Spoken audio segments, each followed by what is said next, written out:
The first thing, we have to accept this change. We have to get rid of all those mental block. काफी सारे लोगों से मैंने बात करी, वो बच्चे सीरियसली नहीं ले रहे, वो बोल रहे ये चीजें अभी हो सकता है फिर से पढ़ाई जाए, तो अभी क्यों पढ़े, या अभी कैसे पढ़े, या अभी तो मेरे यहाँ इंटरनेट कनेक्शन वीक है, या अभी तो जो है ना उतना बढ़िया मुझे दिखाई नहीं दे रहा है स्क्रीन पे। तो उनके पास लाख चीजें हैं, पर इंपॉर्टेंट क्या है, एज ए टीचर हमें अपने दिमाग में ये बैठालना है, we have to accept this change. हमें इसे सीरियसली लेना है, इसके लिए अपने माइंडसेट को बदलना है। ये जो पढ़ाई हो रही है, ये सीरियस पढ़ाई हो रही है, इस पे सिलेबस कवर हो रहा है, इस चीज का ध्यान रखना है। तो एज ए किड भी ध्यान रखना है कि जो मैम पढ़ा रहे हैं या सर पढ़ा रहे हैं, हम वो चीज को बहुत ध्यान से सुने, बहुत ध्यान से समझें। जब भी पढ़ें, आपके हाथ में कॉपी और पेन, नोटबुक होना बड़ा जरूरी है, क्योंकि सिर्फ अगर आप सुन लेंगे या देख लेंगे, उससे बात नहीं बनेगी। जैसे ही उनका सेशन एंड होगा और दूसरा क्लास शुरू हो जाएगा, आप सब भूल जाओगे। तो have this habit of taking notes. Notes लेना बहुत जरूरी है। जब भी क्लास हो रही है, आप आपके पास में नोटबुक रखिए, जो चीजें आपको इंपॉर्टेंट लग रही है वो आप नोट डाउन करते जाइए, और आप उसे अपने टीचर से टाइम टू टाइम डिस्कस करते रहिए, पूछते रहिए। अगर आपको कुछ कंफ्यूजन है तो उसे देखिए, और बुक्स को जरूर पढ़िए, खुद से भी पढ़ने की कोशिश करिए। बहुत से लोग कहेंगे कि अभी बुक्स आई नहीं है। अगर नहीं आए हैं तो ऑनलाइन बहुत सारे रिसोर्सेज अवेलेबल हैं, प्लीज उन्हें चेक करिए। मगर इसको पॉजिटिव मानिए को। ये बात भी, कई सारे एम्प्लॉयज थे जो पहले कंप्यूटर में एंट्री करते थे, उसके बाद फिर कॉपी में भी एंट्री कर लेते थे, या कुछ थे वो पहले कॉपी में अपनी बुक में एंट्री करते थे, फिर उससे जॉब्स नहीं गए। ठीक है। और एक पॉजिटिव चेंज आया, जो बैंकिंग थी वो और तेजी से चलने लगी और आसान हो गया काम करना, एरर्स कम हो गए। तो वही चीजें हैं, अगर ऑनलाइन हो जाता है तो आपका बहुत सारा टाइम बचेगा, जिससे आप प्रोडक्टिव चीजों में लगा सकते हैं। तो प्लीज एक्सेप्ट करिए कि ये जो हो रहा है ये अच्छे के लिए है, और इस चेंज को आपको समय के साथ बदलना है, और ट्रेडिशनल चीजों का भी फायदा उठाना है, और साथ के साथ नई टेक्नोलॉजी का भी फायदा उठाना है। तो नोट्स आप बनाइए, जब भी आपके टीचर कुछ पढ़ा रहे, प्लीज नोट्स बनाते चलिए।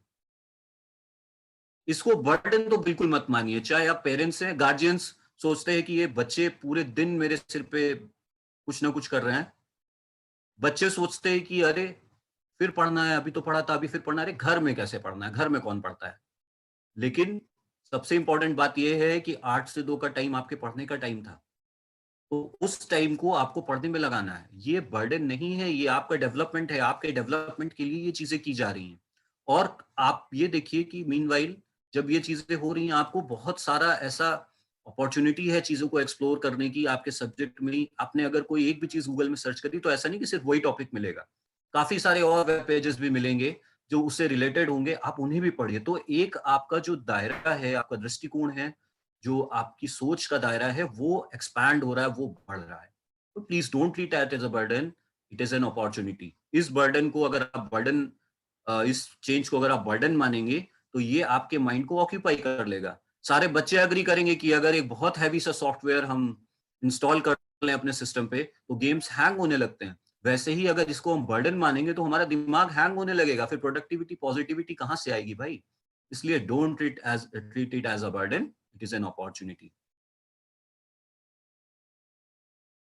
right? Enjoy with your family. I know so many parents, I know so many kids who miss their parents or who miss their kids. I know so many of my students like whose father was in a job जहाँ traveling involve है, और वो महीने में 10 दिन travel करते रहते हैं, या जब आते हैं तो लेट आवर्स में आते हैं, वो अपनी फैमिली के साथ टाइम नहीं स्पेंड कर पा रहे। वो सारी चीजों को अच्छे से पूरा कर दिया इस टाइम ने। अब आप अपनी फैमिली के साथ डाइनिंग टेबल पे बैठते हैं, आप अपनी फैमिली के साथ टाइम स्पेंड करते हैं, आपका एक बॉन्ड मजबूत हो रहा है अपने बच्चों के साथ में, बच्चों का बॉन्ड अपने पेरेंट्स के साथ में या एल्डर्स के साथ में। तो पूरा फैमिली टुगेदरनेस जो है वो बढ़ती जा रही है, सारा परिवार एक होकर के एक जगह पे बैठ रहा है। और इसका सबसे बड़ा बेनिफिट ये है कि हम अब उन लोगों से सीख सकते हैं या सीख रहे हैं जो हमारे सबसे ज्यादा हितैषी हैं। पेरेंट्स से ज्यादा बड़ा वेल विशर किसी भी बच्चे का कोई नहीं है। टीचर्स हैं, लेकिन अभी जब घर पे आप हो, पेरेंट्स के सानिध्य में हो, तो पेरेंट्स बहुत बड़े आपके वेल विशर्स हैं। और आपको उनसे सीखने का मौका मिल रहा है, they know the best, they know कि दुनिया में क्या चल रहा है और वो कैसे आपको शेप करना चाहते हैं या आप क्या बन सकते हो, आपकी सारी स्ट्रेंथ वीकनेस का उनको आइडिया होता है।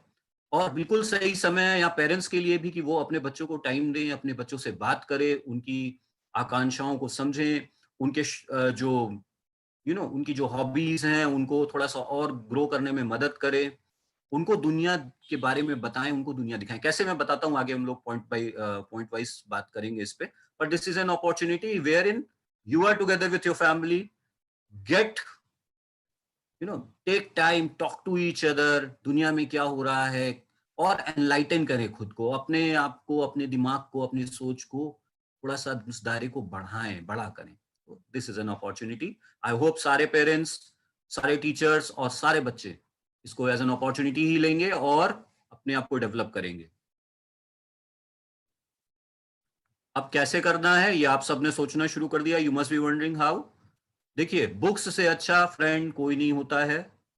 और कैसी भी टेक्नोलॉजी के पे आप बेस्ड हो जाएं, you have to remember that reading is one of the best habit. Even Bill Gates, Steve Jobs, अगर आप इनको भी देखेंगे ना, ये लोग रोज एक बुक पढ़ते थे, या रोज एक बुक पढ़ने की इनकी हैबिट है। बुक्स पढ़िए, मैगजीन्स पढ़िए, न्यूज़पेपर पढ़िए, उससे क्या होगा, आपके पास थॉट्स डेवलप होंगे। अगर आप रीड नहीं करोगे तो आपके थॉट्स कभी नहीं डेवलप होंगे। और कुछ भी रीड करने के बाद ये नहीं कि बस रीड कर लिया और खत्म हो गया, नहीं। रीड करने के बाद उसे डिस्कस करिए। रीड करने के बाद उसके बारे में सोचिए, थोड़ा-सा चिंतन मनन कीजिए, थोड़ा-सा देखिए कि आपने जो रीड किया है उसका आखिर मतलब क्या है? थोड़ा-सा एनालिटिक्स, अपना एनालिटिकल ब्रेन लगाइए। तो उसको करके आप इस तरीके से इस चेंज को पॉजिटिव या ऑप्टिमाइज़ कर पाएँगे।